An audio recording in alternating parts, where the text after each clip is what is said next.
Hey everyone, I want to take a minute and talk about something that's been coming up a lot in my conversations with Shopify merchants lately, and that's all about fulfillment. And if you're doing over $1 million in revenue, I know that's a lot of people that are listening here today that are at that kind of level, and you're still packing boxes yourself, or maybe you're wrestling with a warehouse partner that's kind of holding you back, you're probably leaving money on the table. And I see this all the time.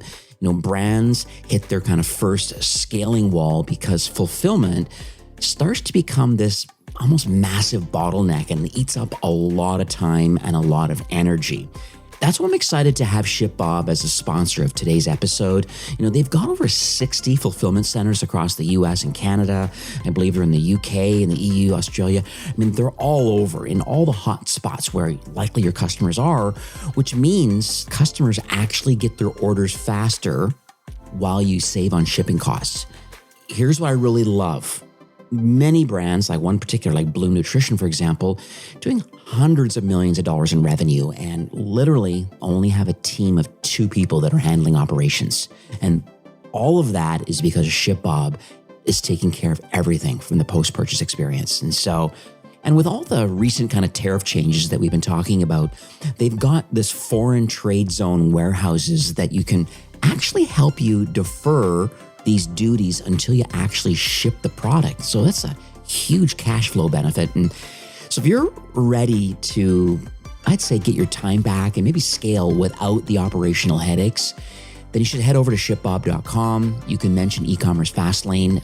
They'll give you like a free analysis. They're going to show you exactly how much you could save while delivering your products faster.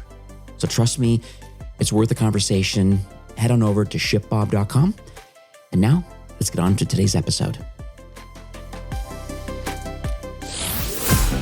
You're listening to E-commerce Fastlane, the podcast show to help you build, manage, grow, and scale a successful and thriving company, powered by Shopify. Listen to real conversations with partners and subject matter experts as they share proven practical strategies, platforms, and the best Shopify apps to help you accelerate your business. The time is now for you to improve efficiencies, grow revenue, profit, and lifetime customer loyalty. Please welcome your host, startup founder, and strategic advisor, Steve Hutt.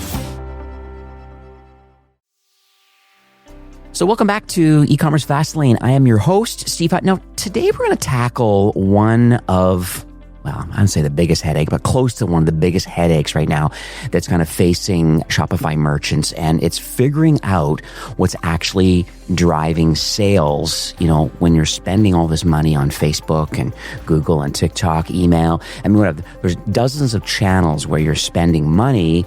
And I think with ad costs that are climbing, and they're only going to get worse because we know when we're rolling into Q4, trying to get share of wallet, there's more competition, and just e-commerce adoption just continues to grow. Not to mention like the iOS changes that are making things pretty complex right now to track. I'd argue that maybe a lot of brands are kind of flying blind a bit right now.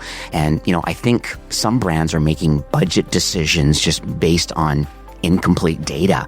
And I think some brands, I'm not pinpointing anybody here, but I really feel this is true, that I think some brands are actually doubling down on channels that aren't really working or profitable. And I think learning more about that, or maybe they're even cutting spending from their most profitable campaigns without even knowing it. And I think that's crazy. And so today, my guest is Scott. He is the founder and CEO of a company called Wicked Reports. He and I go kind of quote unquote way back when I was at Shopify, and we've been chit-chatting along the way. And we said, okay, you know what? The product is at prime time right now where it's really matured over the last 10 years. And it's pretty incredible what Wicked Reports is doing, on a high level. Scott's going to tell his story in a minute, but it is a marketing attribution platform, and it's trusted by a lot of fast-growing e-commerce brands, especially in the Shopify world. And it really helps them see kind of their true customer journey. And I think which is interesting, Scott has a really neat framework. I won't give it away. I'll let him chat about that. His overall journey is really crazy too, about working for a lobster company. And now here he is building this kind of like leading attribution platform. So hi, Scott. Welcome to E-commerce Fastlane. Hi, Steve. You gave me a new marketing tagline here. I'm going to be the Excedrin for your attribution headaches. Oh, I love it. Well, Scott, once again, thank you so much for hustling. I know you're doing the outdoor recordings today. There might be a few birds chirping, some people in the background. But I think, at the end of the day, you have an incredible story to tell. And I think there's a lot of brands, a lot of marketers and brand founders that are in this same kind of boat where they really want to make the most intelligent decisions with their data because they're spending a lot of money on paid social and other channels. And so before I jump into that, I just love your backstory about the lobster company, and here you are now building Wicked Reports. And so can you take us through just quickly through that journey and what made you realize that maybe attribution was kind of a missing piece that a lot of e-commerce brands are struggling with? Sure. I was running databases at apartments.com in Chicago, and my wife and I were looking to move the kids back east to Boston. And when we did that, I was like, well, apartments.com doesn't allow any remote work. I got to figure something out. And so I was moonlight doing some consulting for CRMs with Infusionsoft, no longer around now. Now It was called Eat, now it's Bot, now it's Thrive. Right. And so my friend who was running a lobster company told me he had a lot of success with Groupon. And then Groupon started not to become a thing anymore.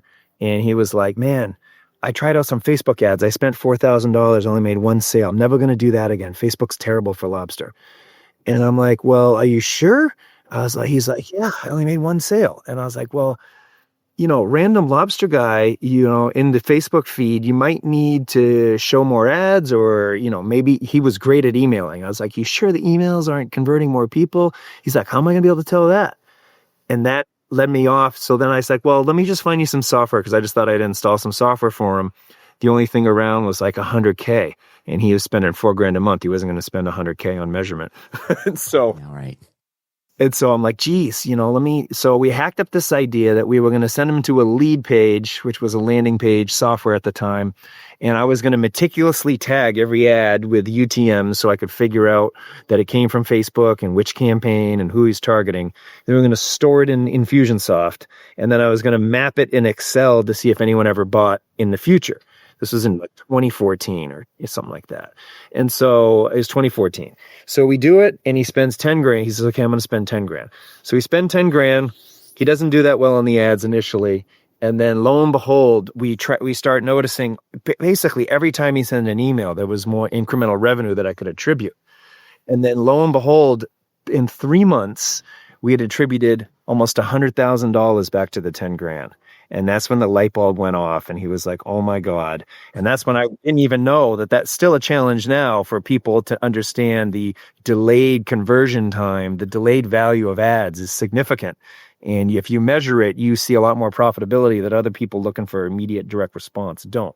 I was like, at the time I was like, oh, cool. I can stitch email revenue back to paid ads. And look, we made you may actually making close to 10 to 1. And so he was like thrilled. And then he slowly scaled to where that's a primary acquisition engine, and you get to 10 million in revenue, all on paid ads. But then also word spread. I then told my friend at Infusionsoft, and I'll put you on a mastermind. I had this crazy pivot table presentation, and people were blowing me up, and I was charging $5,000 to $10,000 for pivot tables. So I was like, geez, I just made like $30,000. I'm going to pay for the move. My wife's like, what are you doing all these pivot tables? I'm like, I don't know, but I just made $30,000. This is awesome. And so, but then the maintenance of it was a bear, and that what turned it. So then apartments.com let me move with the job because I was running a lot of databases. They couldn't, they didn't want me to leave. But I decided, when Infusionsoft had their annual event next year, I was going to launch the company and be done. And I went into Digital Marketers' booth. Do you remember them? Ryan Dice, I do, yeah. Molly Pittman, all of them. They're still, in the game. So, was that Ryan Dice? Ryan Dice, yep. And then it was Molly Pittman, John Grimshaw, all of them. So I went into the booth to Ryan. He used to work his own booth even back then. I was like, hey, how do you know which emails make you money? And he's like, I have no idea. And I was like, I can tell you. And that launched us. They were our first big client. He was like my 10th customer. And then that launched us, because then once they were happy, they were telling everyone else about it. And that, that was the genesis of Wicked Reports. Yeah, it's pretty wild. And I see now, even talking about like agencies and stuff, I see Neil Patel, through NP Digital is, one of your customers. And, he's, sitting on like 800 employees and, $1 billion business doing his thing, right? Yeah, Neil Patel Digital, they got a really smart media strategist, Ash Duran, down in Australia, who really knows the stuff. So she spearheads a lot of stuff for us and partners with us on that. That case study, actually, I read that one actually this morning about the By Maine lobster case study. So I'll make sure I shove that in the show notes. It's a really good call out on that one, but I'll make sure for those that are listening, it's a neat case study to read, to see. We got a good case study, Cheech and Chong, and they spend, so Mark Cuban had bashed them on X, well, it was called Twitter at the time. He's like, no matter how many times Cheech and Chong shows me an ad, I'm not going to buy. Ads don't work on X. And then Cheech and Chong's like, well, yeah, actually they do. And so then X reached out to Cheech and Chong, and they're like, well, we trust Wicked Reports. We can stitch that, we're spending, I can't reveal all their numbers. What's on the case study, though, they spend a significant amount. And I mean, they have brand awareness, but still they can do direct response ads. They already have their branding. I mean, everyone knows Cheech and Chong. And so they used us to scale on X when they couldn't find any other way. So that was always one I liked. A household name brand that you didn't even know was using you, and then reaches out, hey, this stuff's great. It's always the best feeling. So cool. So what we should do, maybe a little bit, start with some people who are listening, maybe we kind of teach about the basics here about attribution, because I think it gets thrown around a lot, but I suspect that a lot of merchants aren't maybe totally clear on what it actually means. So how do you explain this to a brand owner who's currently making decisions right now that are, I'd say, solely based on the Facebook Ads Manager, and then you have your solution? So yeah, that's a good scenario. Let's just say you're doing Facebook and Google only, and then you got email. Correct. And you're in there, and so attribution, the easiest way I can explain it is it's the scoreboard for your marketing. And you need an independent, unbiased judge to keep score. And so just think about a football game. You could win the game, which is the ultimate score, that you want to have more points than the other team. But there's way more stats underneath that tell you the context of what happened in the game, and also where you need to improve and where you're excelling. So if you win the game 42-35, your offense is doing great, and there's probably individual players that really did well. And then the defense had trouble. It could be like some cornerback got toasted for 3 touchdowns, and it turns out the stats will show you that, okay, we have a win. Overall, we're making money, if this was marketing, and our bottom of the funnel campaigns are working, but our top of the funnel on Facebook aren't working. We need to fix that. It's giving you stats. Ideally, it's giving you simplified stats that are directing you where you can scale, where you got to kill, and where you can chill. All right. Got to write that down. And so a lot of times where attribution can provide a big advantage is that you don't want it to mirror what's in the ad platforms. You want the measurements to be hopefully different, because that's what you're paying for, because that gives you your edge. You have better information and data, particularly on the most important areas of marketing, which is top of the funnel, where you're actually finding brand new prospects that eventually become customers when there's a lag until they convert, which there almost always is. Right. So I'm sure you've seen, and I know this is a very facetious question, but I know you've seen every attribution mistake in the book, no doubt. Are there any expensive kind of misconceptions that you see, or are there things that are actually hurting a brand's bottom line when they're trying to scale as it relates to attribution? Yes. One of the biggest ones is using the in-platform. Let's just stick with Facebook. And, Facebook's a wonderful platform for scaling, but it's also brutal with measurement, which is fantastic for me. Yeah, exactly. One expensive mistake is that people will want to scale based on in-platform ROAS of their retargeting. They'll come in and say, oh, look, our retargeting is getting an 8x. Let's just pour double, triple the money there, and then we'll triple our money. And then they'll wonder, or on their bottom of the funnel advantage shopping campaigns, they'll say, oh, we're making this much already, let's just triple our spend. And then they'll find that they don't actually get the scale, and they'll think that there's a projection issue. But what actually happens is that someone's got to feed those retargeting campaigns in those bottom of the funnel. And that's where the budget needs to go at top of the funnel. The biggest mistake I see is that people want to scale bottom instead of top of the funnel campaigns, and they don't do that because they don't look as good when you're measuring them with the traditional attribution tools that the platforms offer. So you'll look and see your top of the funnel will show maybe you're breaking even, and you'll be like, well, I don't want to scale that. It shows that I'm breaking even. I want to scale where shows I'm making 4x. But really, those campaigns are actually probably doing much better. You just don't have the measurement tools to explain that. That's the one biggest mistake. And then the second one is when people are wondering why they're not scaling, they're not optimizing for new customer acquisition, which is very different than just overall revenue growth.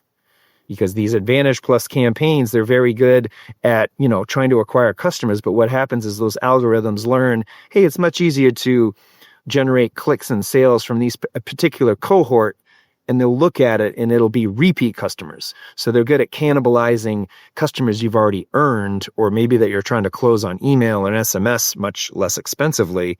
And then the ads focus on those. Like, it's almost like the pixel gets like a disease where it's just like always focused on the repeat customers. And you got to train it with, we can get into that shortly, but you got to measure it correctly, because then you'll be saddened to see that your new customer acquisition cost is much more than your overall, because they're harder to get.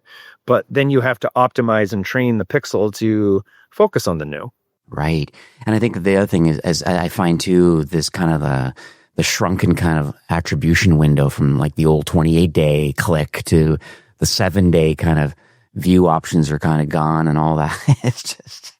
Yeah, and anyone at home can test that out without even investing in a tool. You can just export all your CRM email addresses and the day they were created, and then export your Shopify sales the first time that email bought, and just cross-reference the time.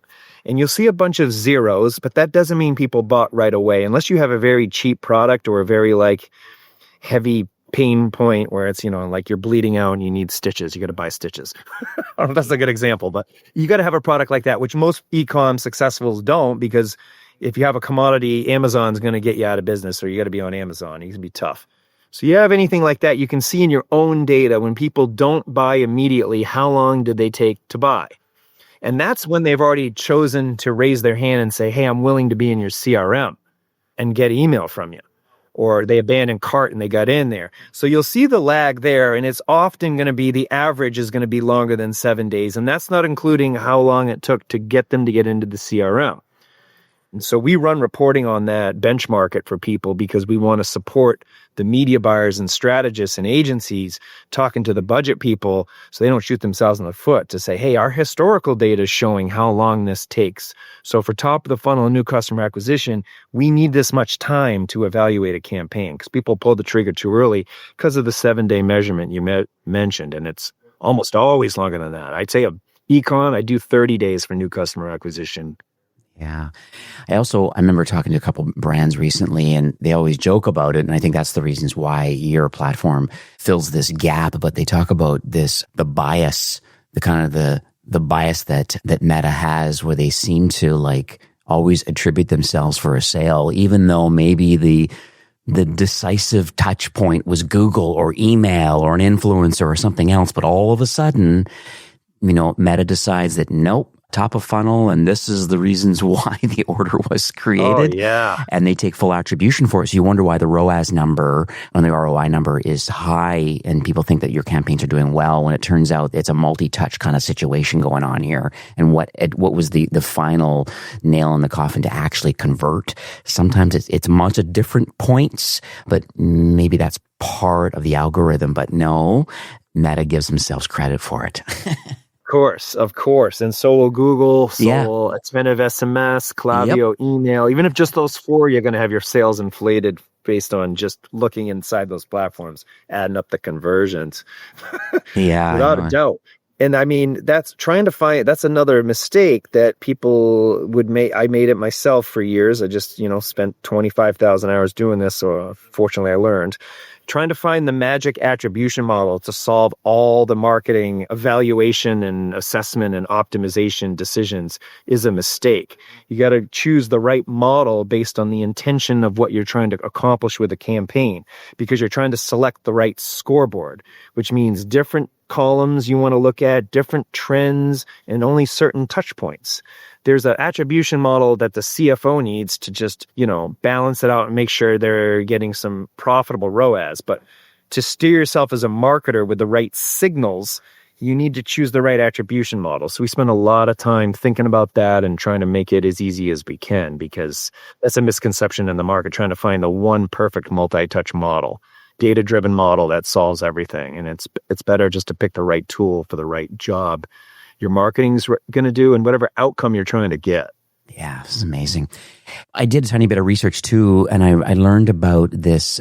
I guess it's a framework that you've developed, and it's called the 5 Forces. And I think it seems to be quite central. I want to learn about it. I'm learning live with you right now because I don't know. I didn't do too much research on it other than its name, and I think that's core to how Wicked Reports actually works. And it sounds to me like it kind of helps cut through a lot of the data noise that I think a lot of brands are dealing with. Are you able to kind of walk us through what all of these forces are and maybe how a merchant can use this maybe to make better kind of spend decisions? Definitely. It came about as we were training our AI because we didn't want to go the chatbot route and we didn't want to go the 55 different AI agents bombarding you with info route. I was trying to make things, how could I actually just simplify your decisions down to one word per campaign was the challenge I gave myself. And so it ended up leading to this massive training module to get there, which became the 5 Forces. And then we realized, well, people can do it reasonably easy on their own, or our AI can do it for them. And you don't need Wicked Reports. You could do it on your own. We bake it into the tool, but you certainly could do it manually if you wished. And so the idea is there's 5 forces that take one step back. We're trying to get a measurement strategy to support your marketing strategy. Because marketers are good at strategies and they're good at like, okay, I need a top of the funnel, this thing, and I need awareness here, and then I need middle funnel to move them along or abandon carts, and then I need to close the deal with direct response ads and emails and what have you.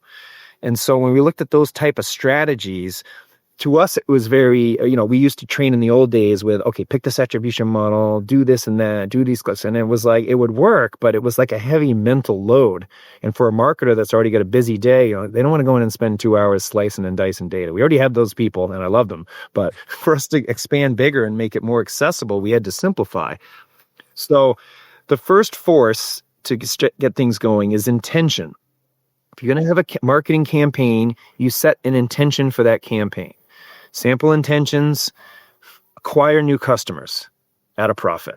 That's a common intention. And that's different than just acquire any customers, because then we have to segment only the new customer behavior and clicks, and then only look at new customer acquisition costs and new customer conversion rates, which are always not quite as rosy as all your retargeting, but it benchmarks you, and then we can, give you the right measurement tools and help. We have other tools to help improve new customer acquisition, which we'll talk about.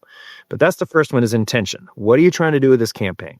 Another one could be find cold traffic that later converts, generate new leads, or it could be just immediate sales. But we don't want you to pick immediate sales all the time because that's not reality. You can, but then your marketing strategy isn't very evolved. We're more supporting full funnel marketers because that's kind of what we feel you need to succeed today.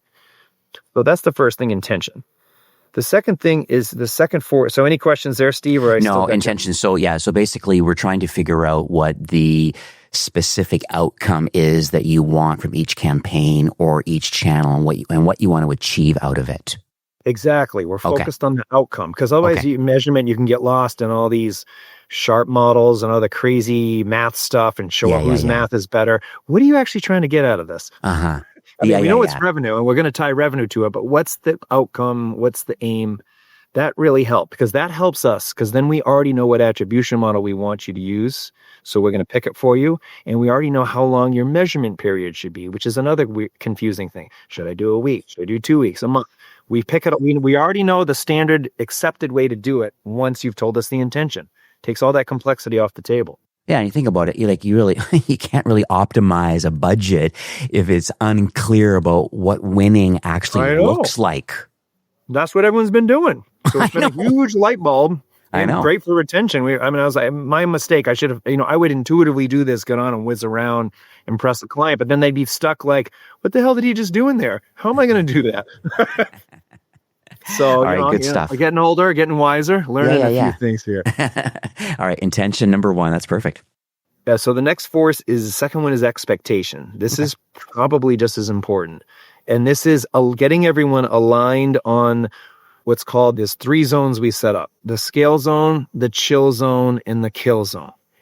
So scale is going to be a very happy thing. It means you definitely need to spend more money here because you're killing it. The kill zone means, this campaign's in trouble. You need to diagnose and optimize things, or else you're going to bleed money. And then the chill zone is kind of a happy state because think how busy you are as a marketer, just as a human. This means, hey, I can chill out here because I can continue to spend the same amount of budget and nothing bad is going to happen. It may not mean I'm going to be wildly profitable, but it's paying some bills and it's within my region of the budget can stay as is. And so how we set those, let's use our example of new customer acquisition is the intention, because that's a popular one that everyone needs to have. That means for us as a measurement company, your primary metric is new customer acquisition cost. And so what we try to do is we have, calculators people can use, or people usually have a good idea. You have a budget, let's say you're spending $1,000 a day on your new customer acquisition. You set your NCAC chill zone. Let's call it $50 to $70. So that means, hey, as long as the trailing NCAC for the month is within $50 to $70, I don't have to touch this budget. I can chill. And if it drops below 50, I can scale because, I've already worked out the math ahead of time. And if it's above 70, I got to go fix things. And then we'll look at all the other numbers to help support you. But then you're not faced with a grid of like 75 columns, plus trends, plus what date range you're going to look at. We've already distilled it down to, okay, you're looking for this? Set your scale, chill, kill zone in advance. Because I used to have a financial trader background and you needed to try to get emotion out of it, which is tough to do. Same with marketers. You could get in there, oh, my NCAC's 72. Oh no, is the sky falling? Now you got to spend 30 minutes researching the data, or a client, or your budget or your boss that holds the budget is like flipping out. You get aligned ahead of time. Hey, these are the zones. This is when it's going to be good news, bad news, or so-so news, rather than just having one target that you either hit above or below and then have to yo-yo back and forth emotionally. Oh no, is this the trend? Is it going down? Is it going up? Mm-hmm.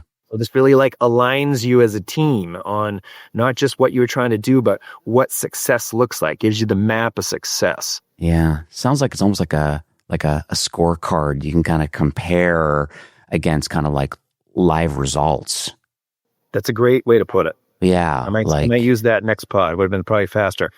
Yeah, no, but I just it's interesting because it just then it might give you some ideas about maybe we need to, I don't know, optimize the creatives or tweak the offer or something, or maybe we need to reallocate some spend.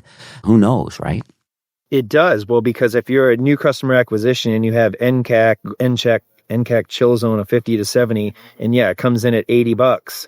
Because all that complexity was handled before, that we know how we're going to measure, we know how long you should measure, which then we know which trends to look at, and we know which column, because then we're going to segment all your sales by new versus repeat, only look at the new customer behavior. So all that complexity is taken out. You don't have to sit there and click a bunch of settings. We do all that for you. But then that means, you come in at 80, then there's a specific set of steps to diagnose where to look in the data. Because if the new customer acquisition costs too high and you got advantage campaigns running, which I'm sure people will, it probably means the conversion event you set up for that campaign isn't just sending new customer sales, it's sending repeat as well. And then what happens is the pixel learns and bids on the repeat because they're cheaper and faster and all that.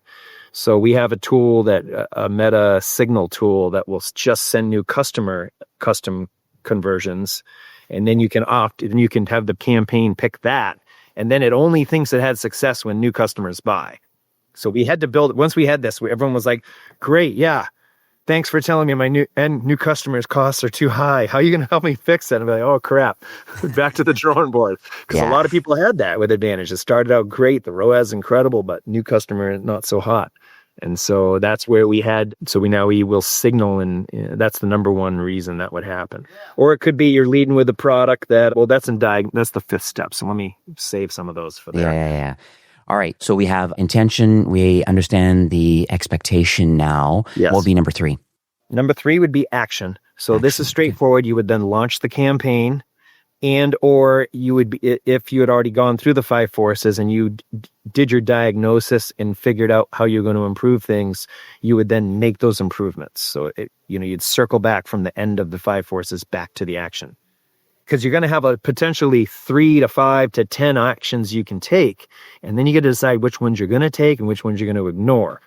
So the action phase is when you're looking at your decision log of potential decisions and you decide which ones you're going to make, which ones you're not. Because you'll learn sometimes you won't do things and then you'll be like, geez, I'm still bleeding out money 3 weeks later. Maybe I should have acted on that, because people don't always act on their data. It's just common.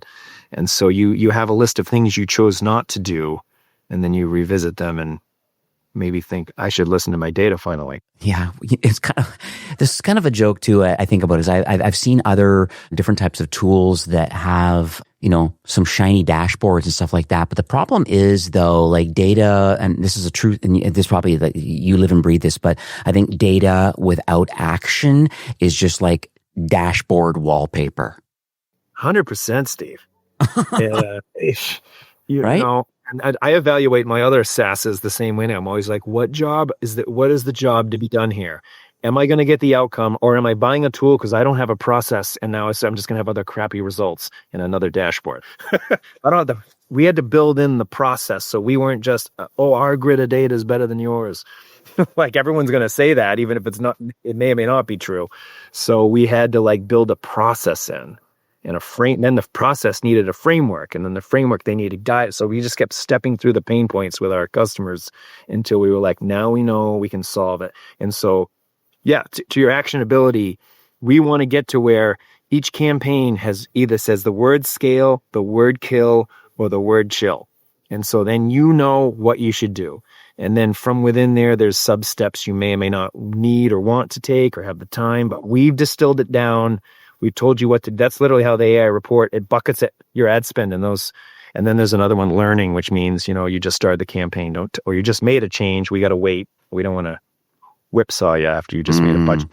So it sounds like so this action section then, number 3 here, it seems like it almost forces a closed loop kind of thing, because now you're translating some of these insights now into kind of immediate revenue impacting to-dos kind of.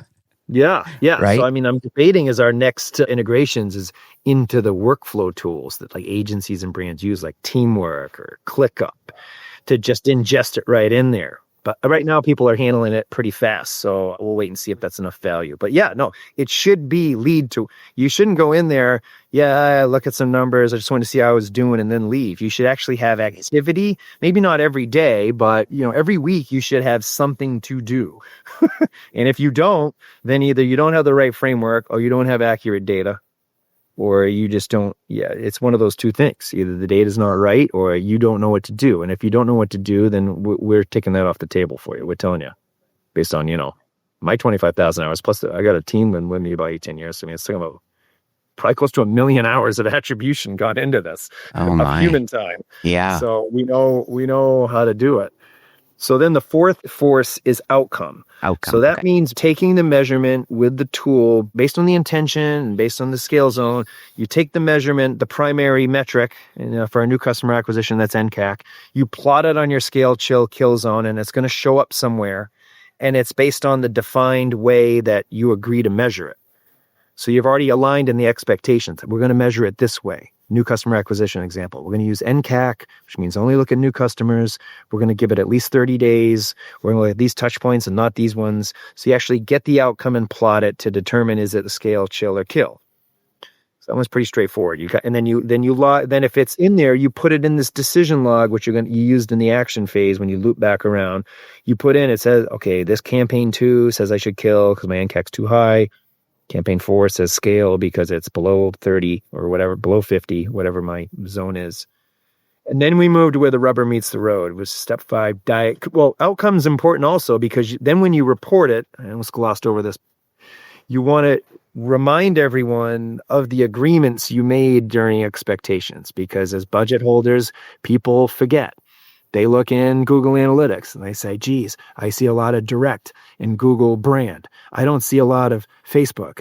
I see less revenue in there than what we're spending. Why the hell are we spending on Facebook? And you'll be like, well, because we're doing top of the funnel and new customer acquisition because you actually want to grow your top line revenue, not just your vanity metric. And so we agreed on 30 days and we're measuring it in this particular measurement way and process. So that's why, because you need to always protect, because people are going to go into Shopify and Google Analytics they just go in, particularly brand owners. They're brought up that way. So agency people know better than me. We're just trying to support them in the background here. We need to remind people of the agreement on the zones and the measurement periods. That's when the outcome, when you report it, you remind them. And because then it's all there, they want to go back on their word, they can, but at least you did your best. Yeah. Hopefully.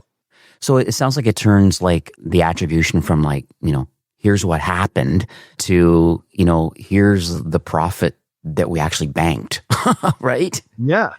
Knowing these outcomes, and I think you can double down on some of these proven winners, and you can I guess you can feel much more confident about kind of like what great looks like, on the front end of ROAS or whatever. Yeah. Yes, exactly. So, and then inevitably you're going to have a few things that aren't going the way you want. And so that's when step 5, optimize, comes into play. So what we try to do is strategically optimize for you and cut down, because then again, you're faced with a tough slew of data from everywhere. You're like, crap, I need to optimize. How can data help make this challenge easier? Yeah. And so we look at it in one of 5 areas. So there's traffic, creative and offer, budget, product, and customer quality. And generally, the data is going to tell you where one or more of those areas are that you need to identify and fix. We're going to identify the areas, provide data that supports it, and then give you suggested mitigations to fix the situation. Right. A classic one that we've touched on, a new customer acquisition being the goal. Traffic could be you're getting a ton of repeat customers from your new customer acquisition. And I bet a lot of people are right now.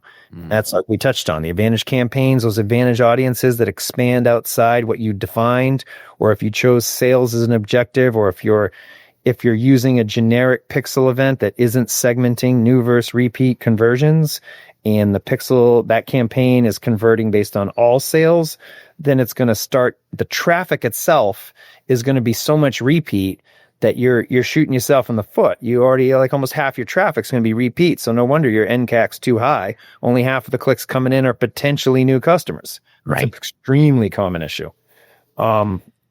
So, I mean, another one could be, just to touch on one other one that's maybe not as well known, is what product are you offering new customers? Because you can go in and see what your new customers buy first. And it's often maybe a cheaper product, or not always, but if you have like 30 to 100 to 2,000 SKUs, there's a couple in there that work better for new customers than others.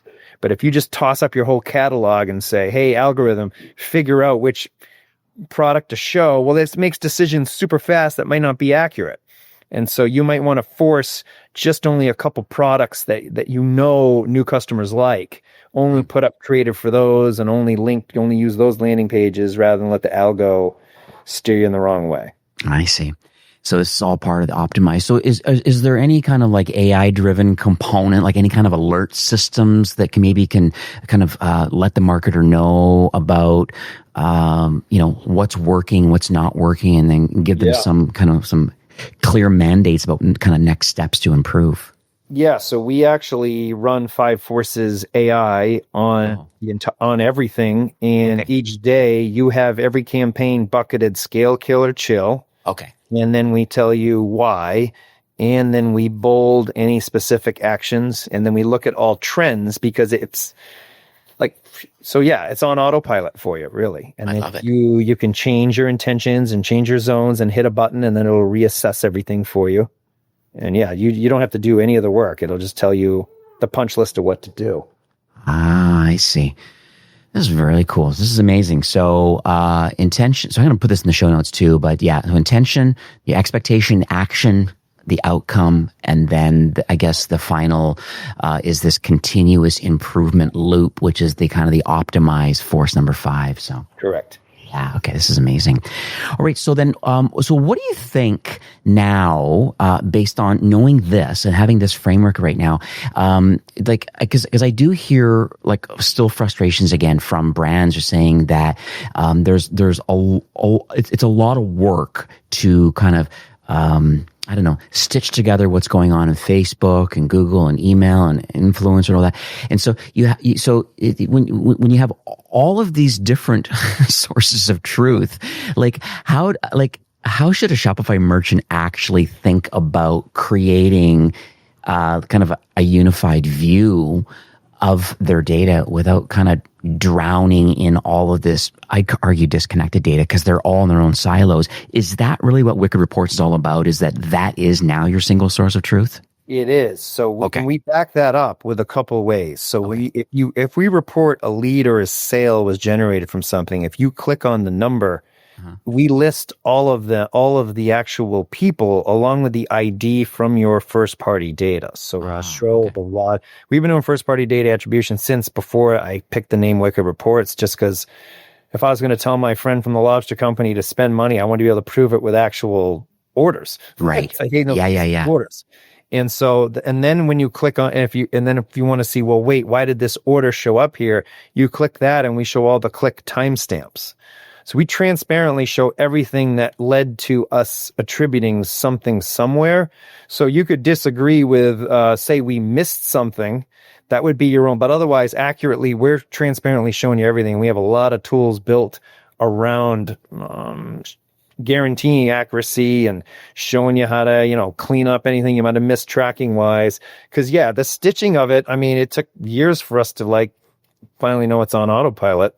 It's like any other profession, you got to get expert at it.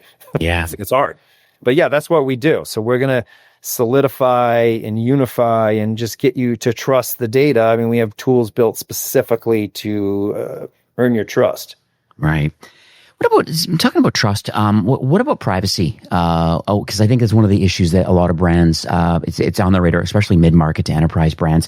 I mean, people are listening. They're mostly North American brands, but I have a lot of EU businesses too, and they're very GDPR compliant, and they're just very extra vigilant about that sort of thing. How does Wicked Reports think about data privacy, and who owns the data, and can people opt out, and how does the brand use it? Just curious overall your mindset around it. Yeah, sure. So we're first party data attribution. That means that we don't follow anyone off. We only follow when someone comes inbound to the site. Okay. And when we don't follow them when they leave. That's the first thing you got to do. Because all those cookie things, all that drama with cookies, third party, they followed you forever, everywhere. Right. We only look at you once you show up to the brand willingly, and then when you leave, you leave. And we don't commingle any brand's data with other ones. It would be tempting to do that, but we don't, because we want to stay on the right side. We know who this is because this other brand knows who they are. Right. We don't do that. Shopify does that. Yeah. And then we load in as a first party cookie. We can load in from the brand's domain. And then that data is just used and shared with the brand itself. It's not sold anywhere, obviously, and it's not shared with other brands or whatever. So that's how we stand. And then for GDPR, we have a thing you can fill out or send us a webhook and say, hey, so-and-so's GDPR. And then we'll obfuscate their data we'll just keep the sales, the order ID or the CRM ID, but mask, that's the word it's looking for. We'll mask any PII in the system so you won't see it. I see. Okay, cool. Yeah, just curious on that, and it makes complete sense. So the other question I have is what about merchants, I guess, that are thinking right now that a lot of this makes sense, but they really don't know where to start. And I know your tool is very, crawl, walk, run kind of situation, and you do make it easy for people. But what do you say to marketers that are kind of, not saying stuck in their rut, but they're kind of, but they do see the value in kind of what this conversation was all about today? What do you believe kind of the next steps are for them to get more attribution clarity, and kind of what's the next steps to want to implement this? Yeah. So, I mean, obviously I'm biased and I'd like them to start with Wicked Reports with our AI. Because the idea is we want the AI so that you don't need to look at the data. We don't actually want you to, because this AI works every time. It's been slaved over for 8 months. Right. It's going to do the measurement the way we expertly think it should be done. That being said, if you're not up for that yet, I would start with email or SMS attribution, because particularly if you send an SMS or an email, you're generally trying to get a sale as a Shopify brand. There's not really any other reason to send them normally. Maybe, you got some brandish, welcomey stuff or whatever, but you usually send in a sale or, hey, buy this stuff. And so you can see then you could put the right tracking in place on your own to just see, did that click turn into a sale? Because that can get you into the mindset and at least optimize those two channels. Ad spend, you need a professional solution. There's not really one you're going to hack together on your own. That's going to be, if you're particularly if you're small and then you're trying as a moonlight to attribution, that's going to be hard to do. Yeah. It's tough nowadays to do it. But I would start with just optimizing email and SMS, because you could send one and then see how many clicked, but then also how many bought, because normally that'd be a very quick it's a really tight attribution window. When it's a really tight attribution window, you can accomplish attribution because you're like, okay, did they click and then buy right away? Buy within a day or whatever. It's not like you're going to click on an email, then 10 days later buy. Like, that's not really, I know what Tenev does, like a 30-day SMS window. That's hysterical. Yeah. No one got a text 29 days ago. I don't even know what text I got 3 days ago from. Oh, I know. I auto delete mine. Yeah. Oh, that's smart. So, how are you going to know 29 days ago that you clicked on a text and bought? This is ridiculous. So, yeah, I know. But 1 day window on something like a text, that's a realistic thing. Or maybe a 2 day if it was like, got it at night and the next day or something. But that you could start getting the mindset of tracking your performance, and then you'll be sometimes very pleased and sometimes very horrified. I did one for an email. It was a guy that he was a reality show about dentist, teeth makeover. And this is 10 years ago, so I can tell it. And he had paid a lot for these really fancy emails. They were beautiful. They would almost no one would buy. No one would buy on him. He was like just as insistent that we were wrong. And I'd be like, okay, go click on one and do a fake buy tomorrow, and then go check, see if we can track it. We could always track them. And I was like, no, man. I go, people like those old text emails you did better. And man, he was just, I spent so much time in my. I was like, I don't know what to tell you, man. People don't like him. He didn't like that. Yeah. He didn't like me after I told him that. But I was like, well, I got no reason to missteer you. And then conversely, the lobster guy would send these. I thought that it's just the worst marketing idea ever. On his birthday, he'd say, we're going to play a game. It's 55%, I don't know, what's some percent off, but every hour it's going to be 1% less. And I'm going to remind you on email. And then he'd send the same exact email like 7 hours later. And I was like, I got like 5 emails on your birthday. I got to read this whole email to figure out this ridiculous 1% more off offer. I go, I can't believe you did this. Right. Well, lo and behold, this was at this point in time in his life, he made 20 grand from that email in 1 day. And his benchmark for it, given average email revenue, was 2 grand. So my whole opinion, I didn't know anything. He actually had a brilliant idea that people loved. And it was because we could track it and just be unemotional about about his idea. Just look at the results. And you make 10 times the revenue. That's a no-brainer. Every birthday you should send the exact same email. Yeah. This is amazing. So we're getting near the top of the hour. I think we're going to wrap up the show in a moment, but I feel this has been incredibly valuable, both for myself, because I'm on page 3 of notes now. That's actually a good show, because usually I do 2 pages of notes. I've wrote a ton of notes here because I think it's you're clearly building something very impactful. But I guess for those that are listening right now, what do you believe kind of the next steps are? Because the reason I'm asking this question, I think people are convinced that most people's attribution is probably a mess and it needs to be fixed.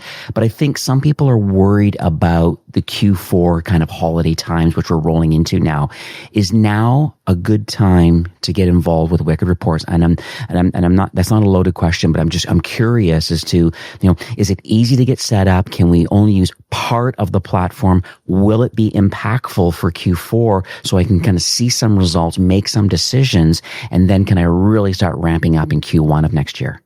Well, it's really impactful and necessary to get it in place now, because what you'll find when we've got our measurements in, let's say you get started by Labor Day, and then it's September, you get your measurement in.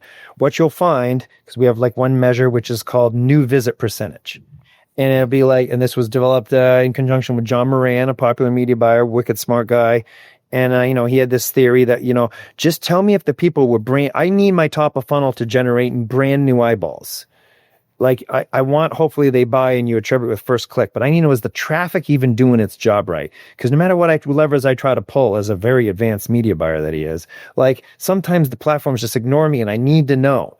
And so why you need to get this set up before BFCM is you need to know, am I getting new eyeballs to my site for sure? And am I generating new customers, not repeat? Because you don't want to go into BFCM and not have that tightened up, because otherwise you're just going to spend $1 bazillion on the people that are converting on email and SMS over BFCM, which they probably do more than anywhere else. Mm-hmm. So you got to dial in that cold, new, the top middle of the funnel, and you can't do that without the right measurement and the right signal. Because really, marketers need to think about three. You need to be able to signal things. You need to be able to measure them. Then you need to be able to maximize what the measurement's telling you. And then you got to be able to signal to the platforms what you want. And it's this loop of these three things that you got to focus on: signal, measure, maximize. Yeah. And you need a tool to do it. And that's what all we're focused on, are those three things. So if not us, you need to do it somewhere. You know, and I'll add one kind of like party note too that I'm thinking about is I think your tool also adds a lot of team alignment. I think the challenges as mid-market to enterprise brands, a lot that are listening today right now, as much as they have stand-ups once a week and they do chit-chat and in Slack channels and Discord and whatever, I feel that people are still a little bit siloed. They're on the same, approximately the same kind of marketing strategy, but they are different kind of channels, and they do report up to the director of operations or director of e-commerce and stuff. But I feel that maybe team alignment is another really good thing to think about, because now both marketing and even the finance teams from within an org can now be on the same page about the overall performance of the business. And I think that's like imperative right now. That's a great point, Steve. We heard that on, we got a publicly traded India company selling saris online, those Indian dresses. Yeah. He had mentioned that, wow, this really gets me aligned with the other departments. Yeah. And that saves me so much stress, and then I can communicate clearly. And then we do another thing where we pin certain views in your account. So then everyone that logs in sees the same standard measured view, instead of them clicking around and looking at other stuff and then asking questions and giving drama to the marketer. Yeah, learn that the hard way. People are like, well, no, someone's measuring it wrong, and now this and that, and they're disagreeing. So, just a lot of battle scars, and I survived, I guess. And then that's a great point. That's a big benefit that I didn't realize. Yeah.